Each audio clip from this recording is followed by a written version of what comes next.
كمان في العمق يا دلو انت محتاج تتأكد من مشاعرك قبل ما تاخد اي خطوة، علشان ما تحسش بضغط او ندم بعدين.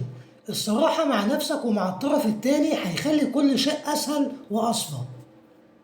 رسالة الحب بتقولك يا دلو الحب محتاج عقل وقلب في نفس الوقت، التوازن، وخلي مشاعرك دليل مش ضغط. أما على الصعيد الصحي، اليوم صحتك محتاجة اهتمام خاص، خصوصا الجوانب النفسية والعاطفية، لأن الضغوط اليومية ممكن تأثر على جسمك من غير ما تحس. خليك واعي لنظام نومك، حاول تنام عدد ساعات كافية علشان دماغك وجسمك يرتاحوا ويقدروا يشتغلوا بكفاءة.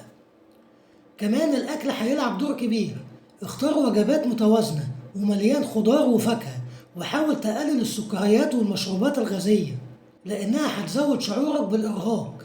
اعمل رياضة خفيفة يوميا هتفرق معاك، حتى لو مجرد مشي نص ساعة حوالين